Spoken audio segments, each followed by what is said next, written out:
విక్రమార్కుడు cinema తరహాలోనే జరిగినటువంటి సంఘటన పశ్చిమ బెంగాల్లో సందేశ్ ఖాళీలు ఆడవాళ్ళ మీద అత్యాచారాలు అక్కడ వాళ్ళ పార్టీ కార్యాలను నిర్బంధించడం లాంటి అరాచకాలు జరిగితే దాని మీద మమతా బెనర్జీ పట్టించుకోకపోతే కోర్టే సిబిఐ దర్యాప్తుకు ఆదేశిస్తే దర్యాప్తు జరుగుతుంటే దాన్ని కూడా ఆపడానికి స్వయంగా మమతా బెనర్జీ ప్రయత్నిస్తున్నటువంటి వేళ సుప్రీంకోర్టు చివాట్లు పెట్టింది. సందేశ్ ఖాళీ ఆగడాల మీద దర్యాప్తు విషయంలో పశ్చిమ బెంగాల్ ప్రభుత్వ వైఖరిని సుప్రీంకోర్టు ఆక్షేపించింది. ప్రైవేట్ వ్యక్తుల ప్రయోజనాలు కాపాడేందుకే రాష్ట్ర ప్రభుత్వం అత్యున్నత న్యాయస్థానాన్ని ఎలా ఆశ్రయిస్తుందని justice BR Gavai, justice Sandeep మోహతాల ధర్మాసనం సోమవారం ప్రశ్నించింది.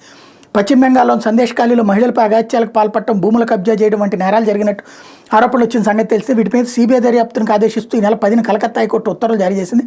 దీన్ని సవాల్ చేస్తూ పశ్చిమ బెంగాల్ ప్రభుత్వం సుప్రీంకోర్టును ఆశ్రయించింది. కొంతమంది ప్రైవేట్ వ్యక్తుల ప్రయోజనాలు కాపాడేందుకు రాష్ట్ర ప్రభుత్వం పిటిషనర్గా రావాల్సిన అవసరం ఏమొచ్చింది అని ధర్మాసనం ప్రశ్నించింది. దీని మీద పశ్చిమ బెంగాల్ తరపున హాజరైన న్యాయవాదులు వాదనలు వినిపిస్తూ కేసు విచారణ సందర్భంగా రాష్ట్ర ప్రభుత్వానికి వ్యతిరేకంగా హైకోర్టు కొన్ని వ్యాఖ్యలు చేసింది. అవి సహేతుకం కాదు, ఎందుకంటే ఈ అంశంలో రాష్ట్ర ప్రభుత్వం అన్ని చర్యలు తీసుకుంది. హైకోర్టు వ్యాఖ్యలు రాష్ట్ర ప్రభుత్వం నైతిక స్థైర్యాన్ని దెబ్బతీసేవిగా ఉన్నాయి. ఎటువంటి మార్గదర్శకాలు జారీ చేయకుండానే సిబిఐ దర్యాప్తును సహకరించాలని సర్కార్కు స్పష్టం చేసింది అని చెప్పారు.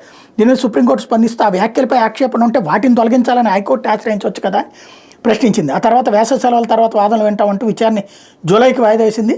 అంతకుముందు రాష్ట్ర ప్రభుత్వం తరపున వాదనలు వినిపించిన సీనియర్ న్యాయవాది అభిషేక్ సింఘ్వి మాట్లాడుతూ ఈ పిటిషన్ మీద కొద్ది వారాల తర్వాత విచారణ చేపట్టాలని కోరారు. తమ వద్ద చాలా ముఖ్యమైన సమాచారం ఉందని దాన్ని న్యాయస్థానం ముందు దాఖలు చేస్తామని చెప్పారు. మీ విజ్ఞప్తి మేరకు విచారణ వాయిదా వేస్తున్నందువల్ల ఈ పిటిషన్ పెండింగ్లో ఉండటాన్ని సాగ్గా చూపి హైకోర్టులో కేసు విచారణ సాగదీయడానికి ప్రయత్నించకూడదని ధర్మాసనం స్పష్టం చేసింది.